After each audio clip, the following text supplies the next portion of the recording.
1,700 kilometers away from the city center. Look at that. Tokyo controls all those islands way out in the Pacific Ocean. While earthquakes occur in both cities, Tokyo has plenty more, with it being in the Ring of Fire. I need someone to man this gun. Speaking of the Ring of Fire, Tokyo is also near volcanoes, including the aforementioned Mount Fuji. Seoul is not. Tokyo gets more precipitation. Rainfall in both cities is affected by the monsoons, the prevailing winds that bring lots of rain in the summer but dry weather in the winter. However, Seoul has a warm continental climate, whereas Tokyo has a warm oceanic climate. It gets much colder in Seoul in the winter, and it gets a lot more snow. However, Seoul has more sunny days than Tokyo. Residents of both have access to universal health care. Both have hosted the Olympics. Well, Tokyo was supposed to host in 1940, but it got canceled. And then it hosted in 1964, and it's hosting next year. Seoul has hosted just once, but Seoul has hosted the FIFA World Cup, and Tokyo has not. Both have a bike-sharing system. Both do not have laws against drinking alcohol in public.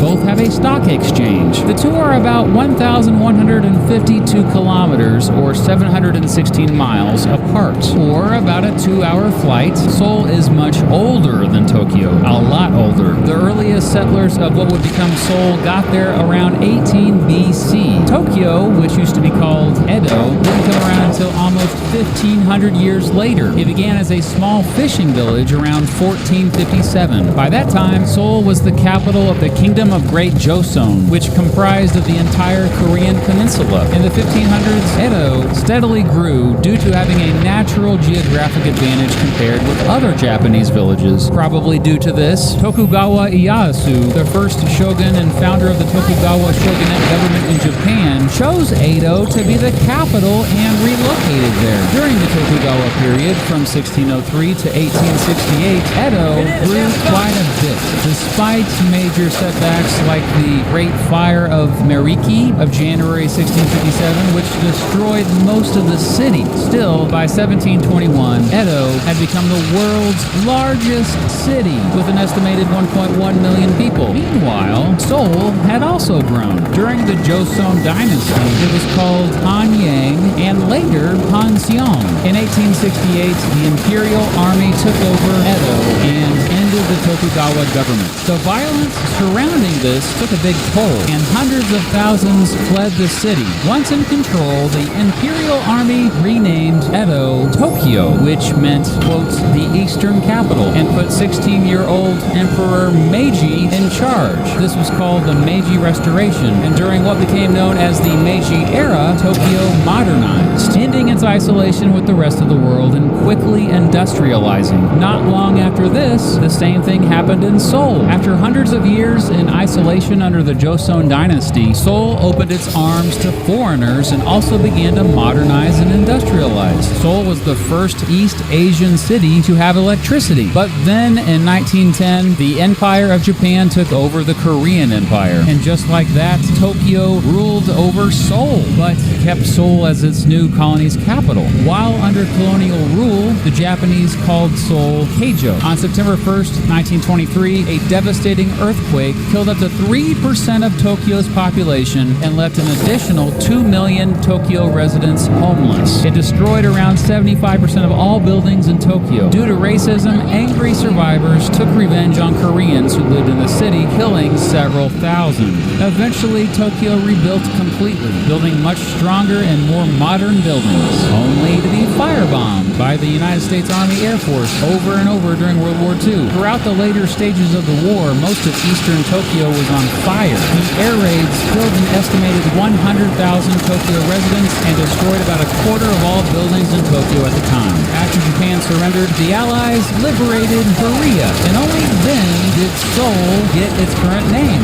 Seoul literally means capital city. Korea soon split into two, however, and Seoul became the capital of the Republic of Korea, aka South Korea, in 1948. During the Korean War, which began 2 years later, Seoul was controlled by both North Korea and South Korea, changing hands 4 times. The Korean War devastated the city, leaving most of it in ruins. Hundreds of thousands of refugees from North Korea also fled to Seoul, causing a homelessness crisis there. A big reason why the refugees went to Seoul is because Seoul was, and still is, just 35 miles from the DMZ, or Demilitarized Zone, the heavily fortified strip of land between North Korea and South Korea set up at the end of the war. Even today, Seoulites know that if North Korea ever were to attack again, they'd be the first targets. Strangely enough, most of them don't really seem that worried about it. So in the years following World War II and the Korean War, something really cool happened to both cities. They both went through dramatic transformations. It first happened in Tokyo. After its citizens rebuilt,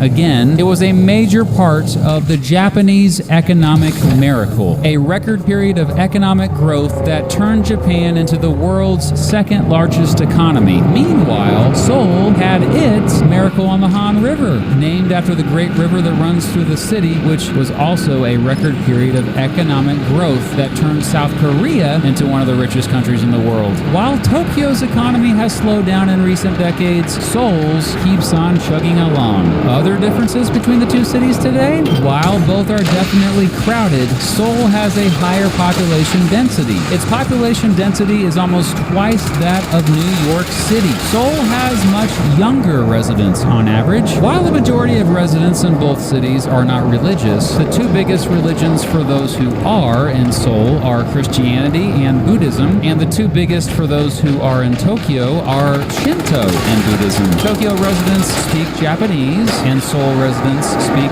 Korean, of course. Seoul has a much lower cost of living. In fact, everything in Tokyo is around 74% more expensive than in Seoul. On average, Tokyo has less pollution. While both are two of the safest megacities in the world, Tokyo has less crime, and while both have heavy traffic, Tokyo has slightly less traffic. While Tokyo is known for electronic device manufacturing, major industries there also include financial services, publishing, transportation, and retail. Major industries in Seoul also include electronic device manufacturing and transportation, but also telecommunications and chemicals. Tokyo is home to the headquarters of more large companies than Seoul. Well, with 613 large companies based there, it has more headquarters of large companies than any other city in the world. And yeah, Tokyo has a much higher GDP per capita. Tokyo also has a higher minimum wage. Tokyo has better food selection, man. Don't get me wrong, Seoul has plenty of choices and is known for its above average